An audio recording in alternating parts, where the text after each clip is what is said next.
So obviously, massive game for Arsenal tomorrow against Liverpool, and a promise is a promise. I'm going to be reacting to Mikel Arteta's press conference ahead of tomorrow's game.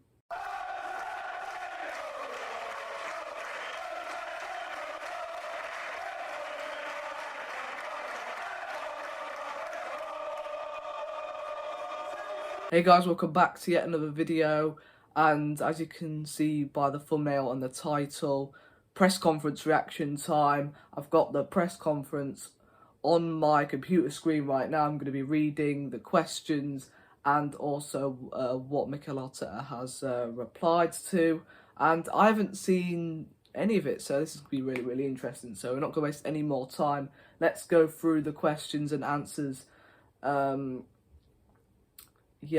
in this press conference. So, first of all, he got asked about Smith Rowe's performances for England. First of all, I was surprised because it happened just after our game, but I was extremely happy for him. I know the expectation he had, a lot of talk around it, and he really enjoyed it. I saw him yesterday and he was delighted to score a goal for his country, and it is always special, and he made us proud.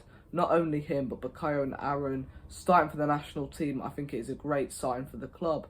And I think I agree with that statement. I don't think I would take anything away from that statement. I think that was a good reply there. On whether Liverpool away is the ultimate test, obviously it will be. It is always a test. It is a fascinating stadium. That's an interesting word to describe a stadium, but we'll carry on. To play football in, you have to be at your best and raise the level to your maximum standards, emotionally, physically, tactically, because if you don't, you will be exposed. I mean, we get exposed every single time, it seems. We go to Anfield, whenever Liverpool score their first goal, just like when Man City take the lead against us, tactics just fly out the window, don't they? Going to Anfield is always a test, but if you are able to do that, there are not many grounds as good as there to feel that you are a proper footballer. Okay, well, I guess that's okay as well. That is a pretty good reply there. Again, he didn't really. I mean, he did say it is always a test. But he didn't say whether it was the ultimate test. Obviously, this is going to be the ultimate test. I mean, Liverpool have been a lot better this season. Talking about this season, to do with Liverpool, he talks about Liverpool this season. Like, why is the people in the press asking about Liverpool? This is an Arsenal press conference, for God's sake. Right, this is Arteta's press conference. But anyway, it is difficult to judge on this season because what they have done in recent years, I think Jurgen and his staff have managed to bring the club to the best moments in their history. I mean, beating us more than, how many? 3 goals in recent years, so that's part of their history, I'm pretty sure, and to sustain it, which is the hardest thing to do. So they have transformed the energy around the place. I think the cohesion and energy they have created in the stadium is something special, and Jurgen has done that at other clubs he has been at, so it's a talent he has. He has built from there and obviously been extremely successful. He has been very successful, obviously Champions League, Premier League, and what can I say? I mean, obviously Arteta, I think, has beaten Klopp more than Klopp has beaten him, which is pretty good. On Pierre-Emerick Aubameyang's role, keep doing the same because he is getting in great positions, he is having chances and things will happen. He has already scored quite a lot of goals. We always demand more and want more. He needs to continue the form that he is in, the attitude he is showing, and as well the level of implication that he not only has on the team but around the club as well. On the reason Aubameyang came back early from international duty, I didn't even know that. But let's read this here. No, it wasn't pre-planned. We have to assess him and see how he is and make a decision. We have a lot of players who have been through some different games, issues, little injuries. So today we have to test everybody and see how we are to play tomorrow. Yeah, I thought I saw Aubameyang. I mean, I saw something a couple of days ago that he wasn't going to play, and then I saw the injuries list and Aubameyang wasn't on there, and now, it's like Mikel hasn't heard anything from the injury list, to be honest. We know Kolasinac apparently has got a nasty injury on international duty, and Granit Xhaka is still injured. So those are the two players I actually saw who are currently injured and will be assessed for the game at the weekend. So question mark still on Aubameyang apparently. On his return not being linked to an injury, who? Is it Aubameyang? I presume it is Aubameyang. Let's see how everybody is. We have to see them today before assessing them and making a judgment on how everybody is. So I presume that is Aubameyang. On Thomas Partey's fitness. Now, I thought I saw something about Thomas Partey is going to be fit and available for the Liverpool game. But Mikel came out with same again. He could not play for the national team. He really tried to do that because they had a massive game and he really pushed for that one. But he wasn't close enough to do that again. It's something we have to assess today because he hasn't done enough. So, again, he's another player I think might be tested ahead of the Liverpool game. But again, I saw yesterday that apparently he is fit and available for the Liverpool game. So I don't know what is going on behind the scenes at Arsenal. On whether Ramsdale should start more for England. I don't know. He was given a chance and I think he took that chance and showed his progress and the quality he showed in his performances, because in the end they trusted him to put that shirt on and start for England, which is a big thing, so I'm delighted for him. I mean, he's Spanish, for God's sake. He's not English. I don't think he watches many England games, to be honest. So I don't really know how he's meant to know, to be honest. I mean, I'm not really a mind reader. I mean, maybe he does. Maybe he watches every England game, but I'm pretty sure he watches Spain a lot. Here we go. On the unbeaten run, helping confidence ahead of Liverpool. They are confident, they are in good form, but they know that every game is different and we have to go game by game. It is a long run. The Premier League is such a long competition and you will have different moments, but obviously we want to maintain the momentum, maintain the form, and to do that, just perform at the highest level, which is what you have to do in the Premier League and for sure at Anfield, to go there and win the game.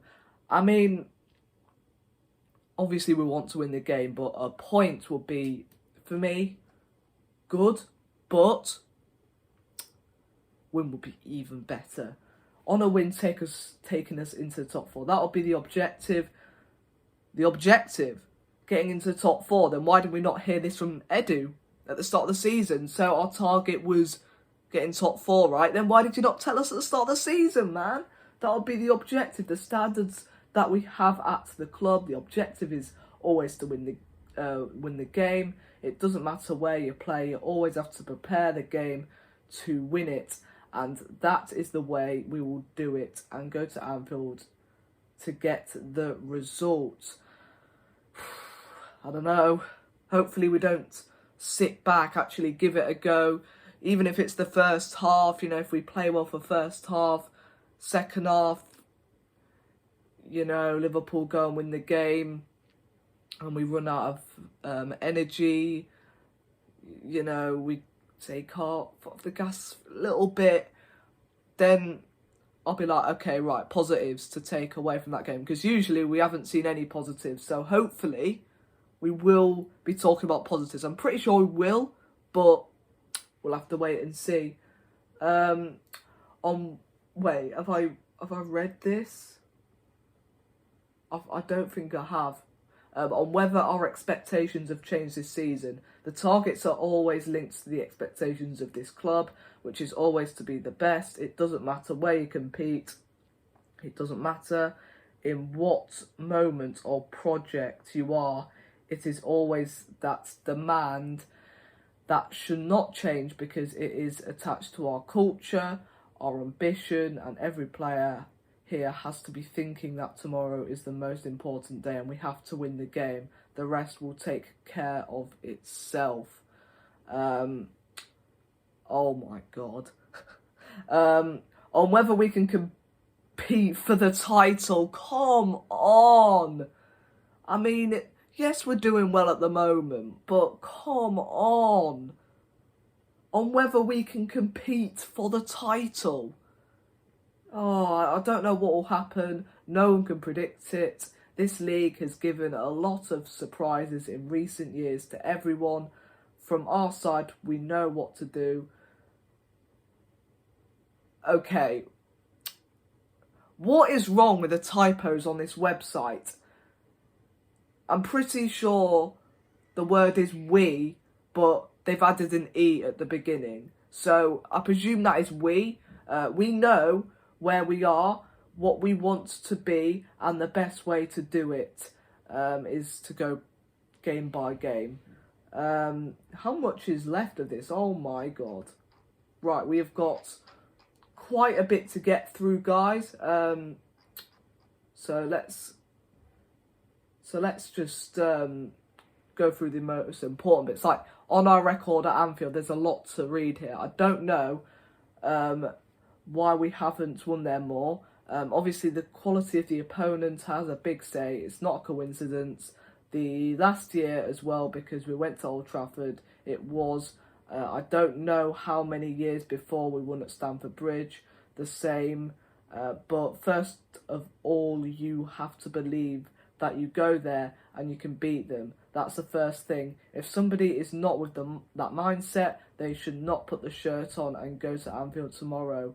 And then, as I said, you have to raise individually your game to your best, emotionally, physically, technically, tactically. You have to be able to suffer in the right moments, because there's going to be moments where you're going to have to do that. And when, as a team, you have to have very clear ideas of what you're going to do on that pitch to beat that side.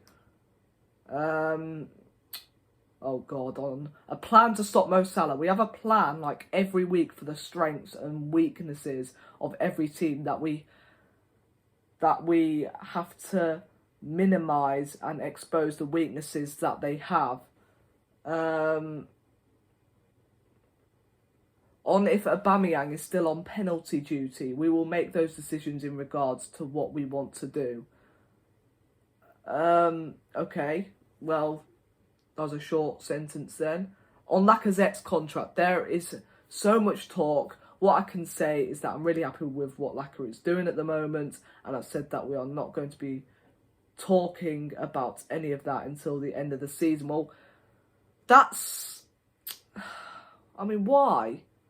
Because if you're talking to... If you're going to say to us whether Lacazette will sign a new contract, if this is going to happen at the end of the season, he's already going to be... I mean, you never know, he might be at Inter Milan. It's just... For me, we just want an answer, if I'm being completely honest with you. You know, I don't know. But on El Nene's future, again, I'm really happy with Mo. I won't be discussing individually other players, and it's no time to do so. So that is the press conference, I'm pretty sure. So let me know what you guys think. It's very interesting. He hasn't talked about any of the contract situations. Nothing about like Aubameyang if he is still on penalty duty. But overall, I'll give that press conference a 7 out of 10. Let me know what you guys think down below. and I'm praying that we can get a result against Liverpool. No watch along, unfortunately.